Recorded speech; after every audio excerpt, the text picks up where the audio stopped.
When it came to politics, Netaji was the only leader who never mixed religion with politics. What do we find today? Divisive politics, religion into politics.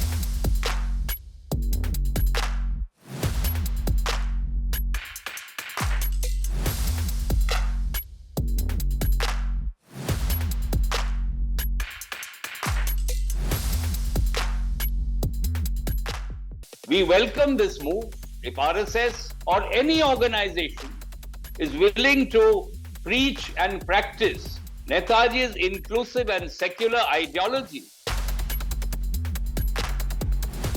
Do you think the values of Prime Minister Narendra Modi and his government align with what Netaji would have wanted a government of India to be? So I have respect for Narendra Modi ji, Amit Shah ji and the leadership of BJP, but that does not really prevent me from voicing my opinion.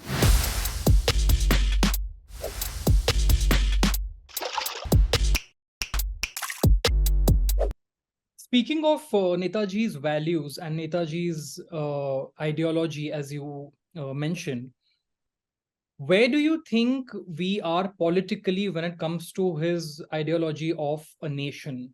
Do you think this is the political state of India that he would have envisioned 75 years later? See, Netaji Subhash Chandra Bose is the only leader to date who could unite all communities as Bharatiyas. You see, in his Indian National Army and Azad Hind government, you see, in Azad Hind Force, there were 60,000 soldiers. Who were these 60,000 soldiers? There was not a single Hindu, not a single Muslim, Sikh, Christian, Buddha, or Jain. They were Bharatiyas. Netaji would have desired India to be an inclusive, secular nation. You see, Netaji was a very spiritual person. Netaji's spiritual guru was Swami Vivekananda. Netaji was a Kali Bhakt. But when it came to freedom fighting, when it came to nation building, when it came to politics, Netaji was the only leader who never mixed religion with politics. What do we find today? Divisive politics, religion into politics, vote bank politics. Subhash Chandra Bose would have never tolerated this kind of politics. He wanted an inclusive, secular India. The certain changes that the RSS is trying to make. Even a few months ago, Mr. Bhagwat was in West Bengal, and you did question the values of the RSS at that point. Do you think that there is a change in the RSS from what it was during Netaji's time and what it is today? Mr. Mohan Bhagwat ji is a very tall leader. I have also interacted with him. I had the opportunity to interact with him. He is a pragmatist. He has realized that RSS ideology also should evolve. You see, all political parties must evolve. What attitude or ideology they had in the 1940s cannot really be practical in 21st century India.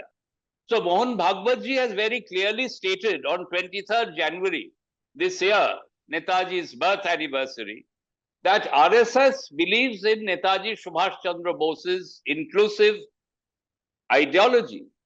We welcome this move if RSS or any organization is willing to preach and practice Netaji's inclusive and secular ideology. What made you join the Bharatiya Janata Party, sir? Well, I was very impressed by the leadership of Sri Narendra Modi ji, because I interacted with him way back in 2013 when he had come to Kolkata as the Chief Minister of Gujarat. There was a meeting in Calcutta, and I got an opportunity to have a talk with him. I was quite impressed with his, pragmatism, shall I say. And I spoke about Netaji files, that the Netaji files have been suppressed. We want to know what happened to Subhash Chandra Bose after 18th of August 1945. And this entire credit goes to the NDA government and Narendra Modi ji for taking steps in the right direction to declassify all the files, and putting it in the National Archives website. Do you think the values of Prime Minister Narendra Modi and his government aligned with what Netaji would have wanted a government of India to be? You see, I feel that Narendra Modi ji is a very inclusive leader. However, he is heading a political party, the Bharatiya Janata Party, which is one of the largest parties in the world. And as you know, all political parties have diverse opinion, have all types of people involved. So in order to, have a focus, I think we need to do some work and we need to put in an extra effort to lead the nation. You see, in 2014, Narendra Modi ji showed the path of a development. He had clearly said he had come on a development flank. He had come on an anti-corruption drive. And that is the reason why I got myself associated with the Bharatiya Janata Party. And my terms were very clear. I had a very clear discussion, a focused discussion with the Honorable Prime Minister Narendra Modi ji and also Amit Shah ji, who was heading the party as the party president that time, that my politics is entirely based on Subhash Chandra Bose's ideology, which is inclusive secularism. I cannot digress. I was given the green signal to join the BJP and practice Subhash Chandra Bose's inclusive secular ideology. I have tried. I have not been very successful because, see, it is not a single person who can actually implement Netaji's ideology. It is a joint effort. I got a lot of support from the Prime Minister, but I think the party as a whole need to also come forward and preach Subhash Chandra Bose's inclusive ideology. Do you think the government is lacking somewhere in putting across this message of a secular India? Because we see a lot of incidents, we see a lot of communal flares under several state governments as well.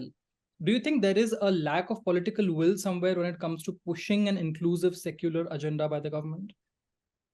Yes, I think all political parties are to be blamed because by dividing, you see, this divide and rule policy, we have learned from the British. And I think we still practice it in certain parts of our country. Political battles may be won because of this division, dividing communities for vote bank politics. But I feel the political party may win, but India loses. The nation loses. You are somebody who is seen and known to speak his mind. You have taken a different stand than the party on several issues like the CAA, the hijab ban, and a lot of other issues. Do you think it harms you politically somewhere within the party circles? Yes, I think in a political party, you need to toe the line. But then, if my conscience doesn't permit, I am not able to toe the line. So I speak my mind. My ideology is entirely based on Subhash Chandra Bose. He had great respect for Mahatma Gandhi and Nehru, but that didn't deter him to oppose their policy and their views. So I have respect for Narendra Modi ji, Amit Shah ji, and the leadership of BJP, but that does not really prevent me from voicing my opinion.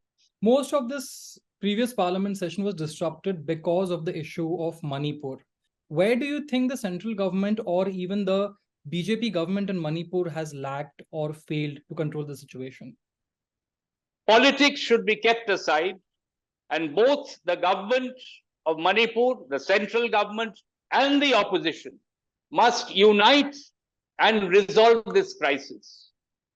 And it was the help that the Kukis and the Metis and the Nagas and the local tribals gave to the Indian National Army that they were able to defeat the British forces on Indian soil for the first time in April 1944.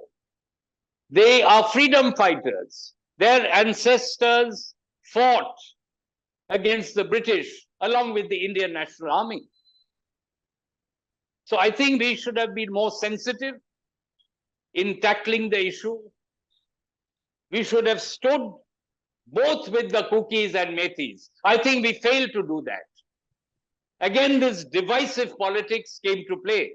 I vehemently oppose this, and I am sure Netaji Subhash Chandra Bose would have been completely dismayed and anguished to see what is happening or what has happened in Manipur.